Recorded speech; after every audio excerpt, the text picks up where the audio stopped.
नमस्कार, आप देख रहे हैं ऊर्जाधानी न्यूज और मैं हूं आपके साथ अनुष्का। मोरवा विस्थापन को लेकर सांसद राजेश मिश्रा, भाजपा प्रदेश उपाध्यक्ष शीर्षकांत देव सिंह, सिंगरौली भाजपा जिला अध्यक्ष राम सुमिरन गुप्ता ने कोयला मंत्री से मुलाकात कर विस्थापन के मुद्दे पर चर्चा करते हुए मांग पत्र दिया है। सिंगरौली भाजपा जिला अध्यक्ष राम सुमिरन गुप्ता ने मोरवा विस्थापन को लेकर ऊर्जाधानी न्यूज के संपादक प्रदीप तिवारी से कहा कि मोरवा विस्थापन लोगों के लिए एक बड़ी समस्या साबित हो रहा है। देखें पूरी खबर।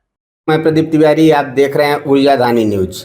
हमारे साथ आज फेस टू फेस कार्यक्रम के खास मेहमान हैं सिंगरौली भाजपा जिला अध्यक्ष राम सुमिरन गुप्ता जी। गुप्ता जी, बहुत बहुत स्वागत है आपका ऊर्जाधानी न्यूज में। बहुत धन्यवाद। गुप्ता जी, अभी आप मोरवा विस्थापन को लेकर दिल्ली गए थे, कोयला मंत्री से मुलाकात किए। आप राजेश मिश्रा सांसद और राजकुमार साहब शीर्षकांत देव सिंह भी प्रदेश उपाध्यक्ष आपके साथ में रहे हैं। क्या बात हुई कोयला मंत्री से विस्थापन के मुद्दे पर?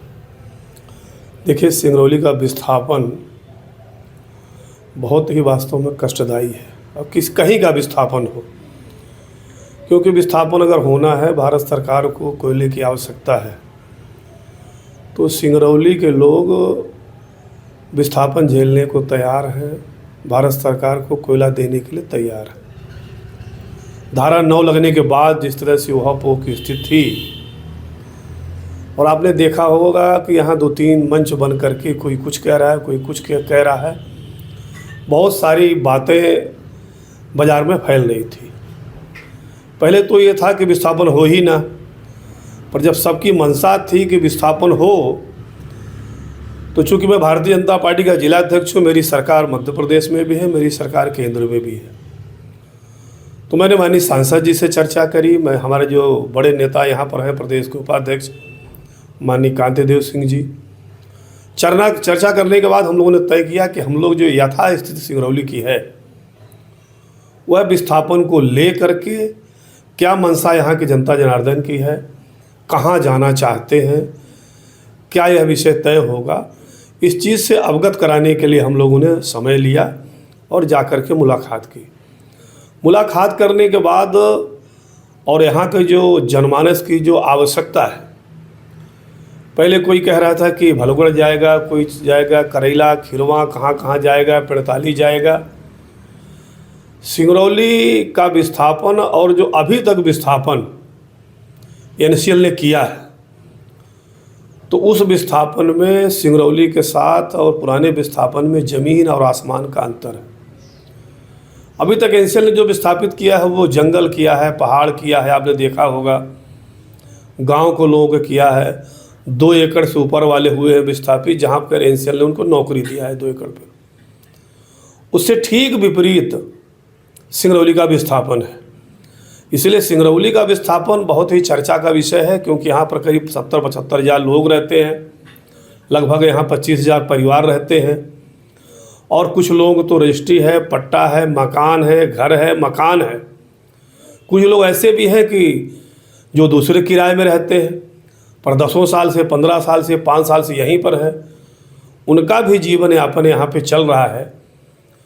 और यहाँ पर अब रजिस्ट्री पट्टा सब बंद हो गया है। व्यापारियों को न तो लोन मिल रहा है, न तो उनका कोई गिरवी रख रहा है। जो ज़मीन की कीमत यहाँ 5 लाख रुपए डिसमिल है, आज वो 2 लाख 3 लाख रुपए हो गई है। हम नगरीय क्षेत्र में बसे हुए हैं, और यही आप बढ़े चले जाएं, वो भी नगरीय क्षेत्र है, तो जो ज़मीन वहाँ 2 लाख की थी, वो आज 15 लाख 20 लाख रुपए डिसमिल हो गई है। तो सिंगरौली के लोगों का तो बहुत नुकसान हो रहा है। इसलिए हम लोगों ने मांग की है सिंगरौली के सभी व्यापारियों को लेकर के और यहाँ के जनमानस को लेकर के, हम लोगों ने जो आवाज़ थी यहाँ की जनता जनार्दन की, उस विषय को हम लोगों रखने का प्रयास किया है। हम लोगों ने प्रयास किया कि जो ये करीब 4000 के आसपास इस क्षेत्र में छोटी बड़ी दुकानें हैं, वह दुकानें हमको नगर निगम में बस बना के दो। ये मार्केट को पूरे शिफ्ट करो आप, अगर इनको आप उठाना चाहते हैं और कोयले की आवश्यकता है। और दूसरा, जो विस्थापित कर रहे हैं तो इनको शहर में ही आप बसाएं, क्योंकि हम लोग नगर निगम के मतदाता भी हैं, नगर निगम क्षेत्र के हम लोग व्यापारी भी हैं, सिंगरौली विधानसभा के लोग हैं, तो हम दूसरे विधानसभा में क्यों जाएंगे। हमें आप सिंगरौली विधानसभा के अंतर्गत आप बसाओ आप, और आपको कोयले की आवश्यकता है तो कोयले ले।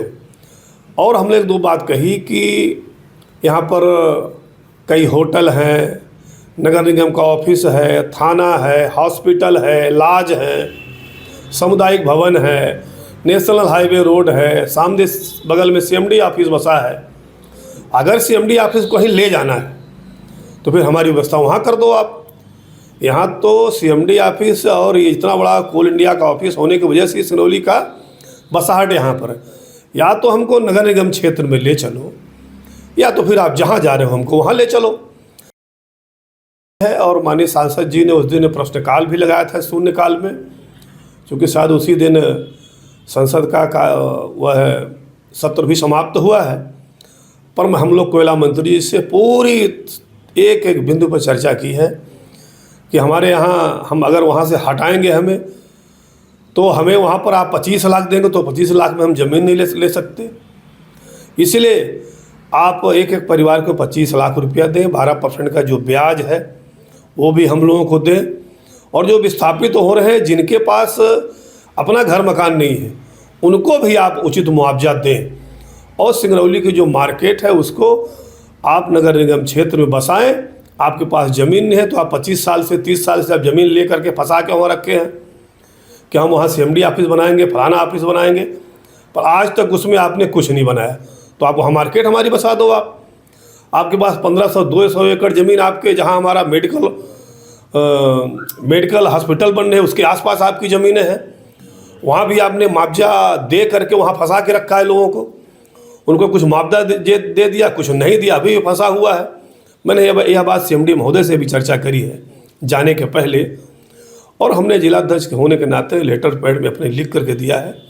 उसमें कई बिंदु जिसमें सिंगरौली का जनहित, सिंगरौली के लोगों का हित हो और सिंगरौली के लोगों को सम्मान से उनका मुआवजा भी मिल जाए और सिंगरौली अच्छे जगह में बस जाए, ताकि यहाँ पर जो गोमती वाले हैं, चाय वाले हैं, ठेला वाले हैं, फल वाले हैं, सब्जी वाले हैं, राशन वाले हैं, किराना वाले हैं, नाई की दुकान है, धोबी की दुकान है, कपड़े का व्यापार है, आखिर ये कहाँ जाएंगे? इनके लिए एक मार्केट की आवश्यकता है। तो मार्केट आप बना करके देंगे, पूरा मार्केट आपका शिफ्ट हो जाएगा और सभी लोग सम्मान से चले जाएंगे। पर यह जरूर है कि उनको पैसा दें, उनका स्थान तय बताएं, सभी लोग जाने के तैयार। इसलिए जनहित की बातें हम लोगों ने करी है। और चूँकि जिलाध्यक्ष होने के नाते हमारा भी फर्ज होता है कि हम भी एक बार कोयला मंत्री से मिले, जो यहाँ पर स्थिति चल रही उसकी जानकारी उनको दें हम। इसलिए माननीय सांसद जी भी हमारे काफ़ी प्रयास किए हुए हैं। हम लोगों की बातें माननीय सांसद जी ने कोयला मंत्री से रखी है। हमारे माननीय प्रदेश के उपाध्यक्ष, चूँकि वो हमारे नेता हैं यहाँ के और उनसे बड़ा नेता यहाँ पर कोई नहीं है, इसलिए हम लोग उनको आज प्रदेश अध्यक्ष मान के उनको ले गए हम कि प्रदेश अध्यक्ष नहीं है तो हमारे प्रदेश उपाध्यक्ष हैं।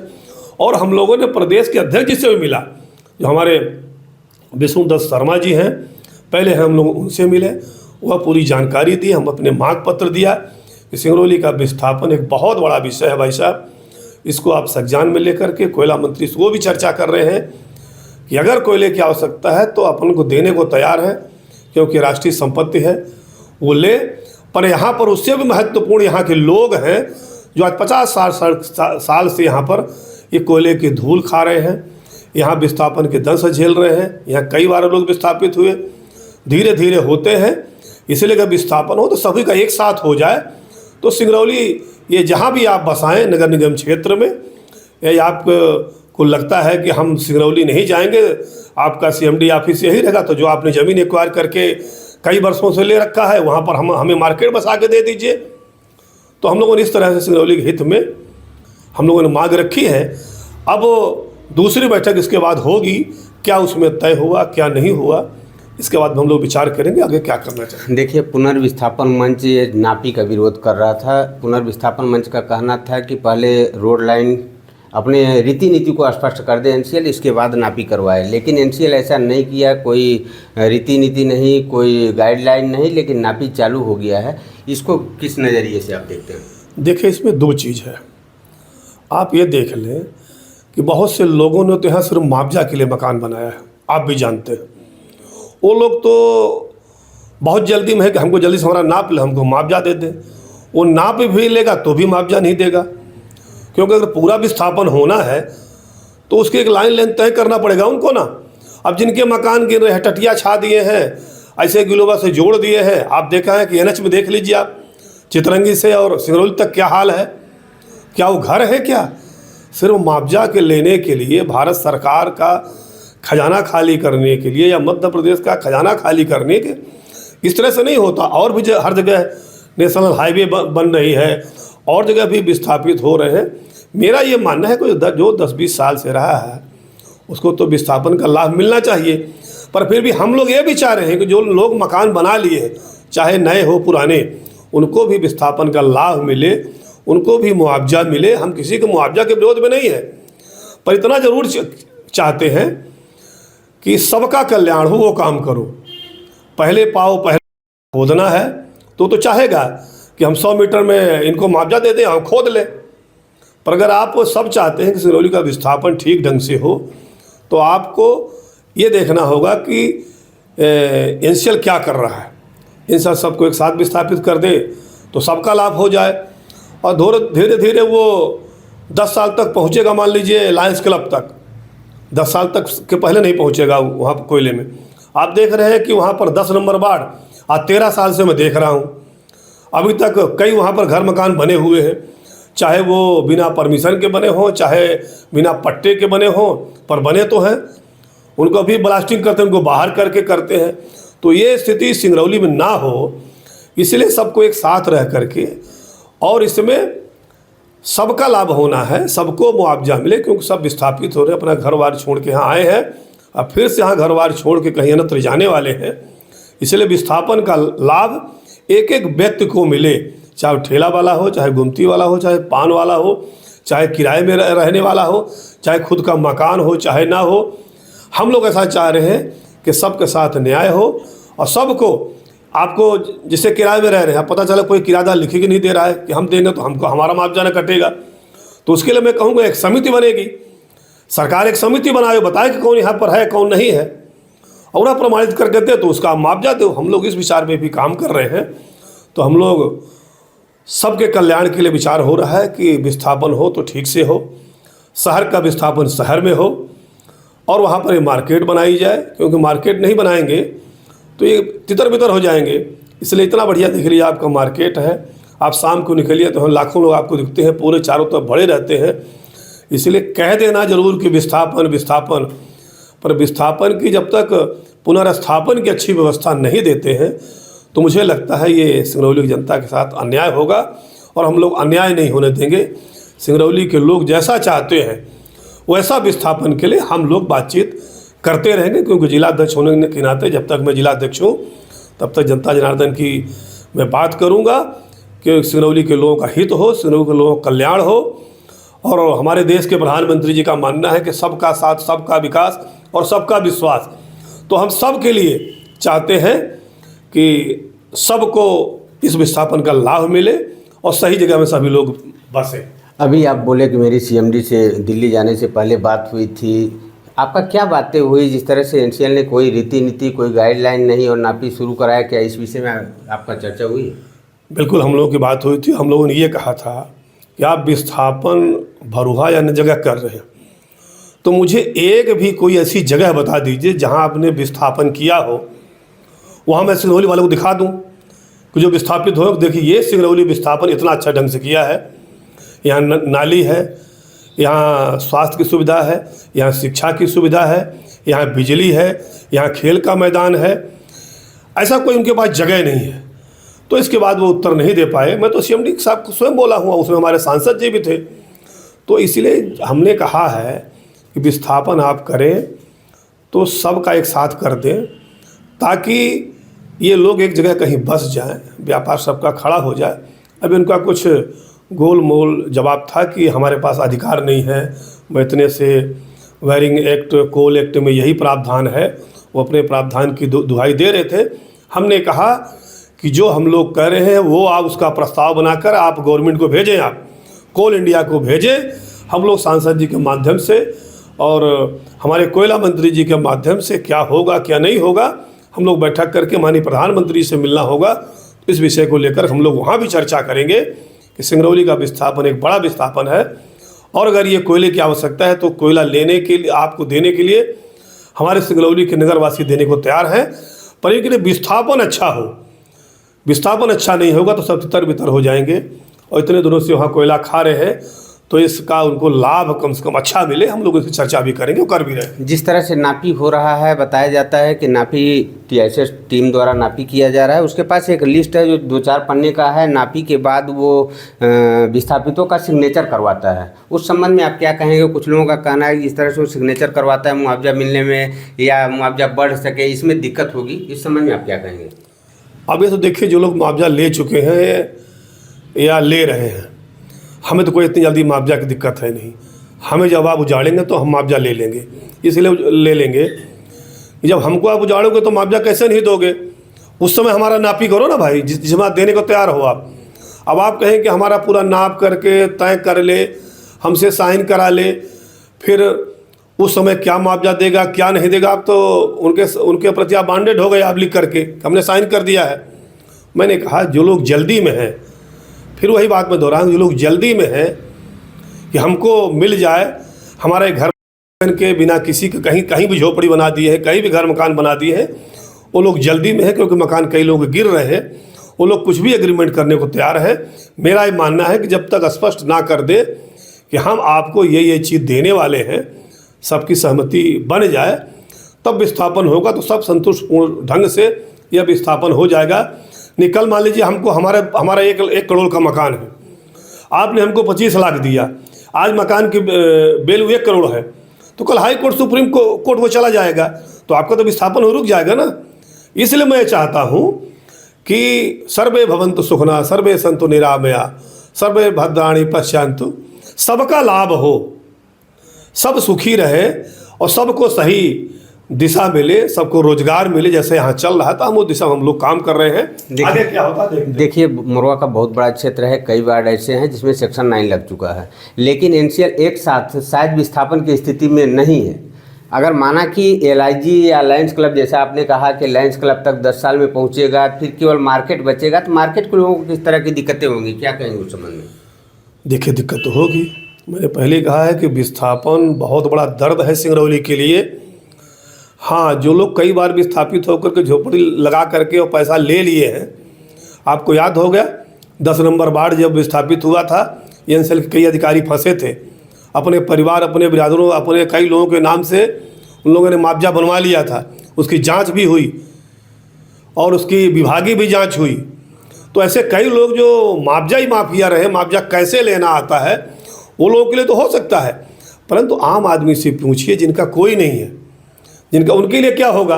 इसलिए सबका विस्थापन एक साथ होना चाहिए, बाजार का भी करना चाहिए, बाजार दूसरे कहीं बसाना चाहिए नगर निगम क्षेत्र में। हम लोग इस दिशा में काम कर रहे हैं, कितना सफल होते कितना नहीं, पर हम लोग प्रयास तो जारी रहेगा कि सिंगरौली की जनता जनार्दन के साथ अन्याय न हो, न्याय हो, उसके लिए हम लोग संघर्ष करते हैं। अभी एनसीएल एक पत्र सार्वजनिक किया था जिसमें जमीन का मुआवजा कलेक्टर गाइडलाइन और मकान का मुआवजा पीडब्ल्यूडी 19-20 का रेट दिया है। उस संबंध में आप क्या कहेंगे? नहीं, देखिए, हम लोगों ने कहा है कि जो कलेक्टर लाइन में तो आप कलेक्टर की गाइडलाइन है, उसमें आप ज़मीन का मुआवजा दोगे, पर हम लोग ये चाहते हैं कि जो इस नगर निगम क्षेत्र में सर्वाधिक सबसे ज़्यादा रेट हो, जैसे 40 नंबर का रेट है, अब वहाँ का रेट दो ना भाई। वहाँ का रेट तो बढ़ते गए, हमारे रेट घटते गए, तो हमारा रेट घट रहा है। इसलिए मैं चाहता हूँ कि रेट घटे ना, और यहाँ के लोग व्यापारी हैं, व्यापार करने के लिए आए, उसी से उनका शिक्षा, स्वास्थ्य, सब चीज़ जुड़ा हुआ है।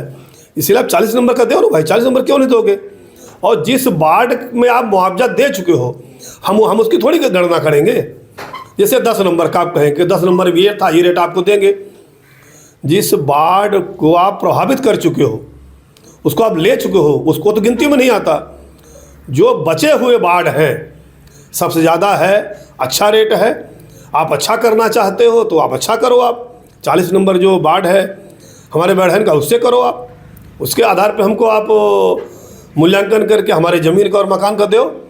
वहाँ तो 20 लाख रुपया डिसमिल भी नहीं मिलेगा आपको रोड में, अगर मार्केट में लेने जाएंगे। तो देखिए, नुकसान कई तरह का लोगों का होता है। हम लोग कितना अच्छा से अच्छा मिले।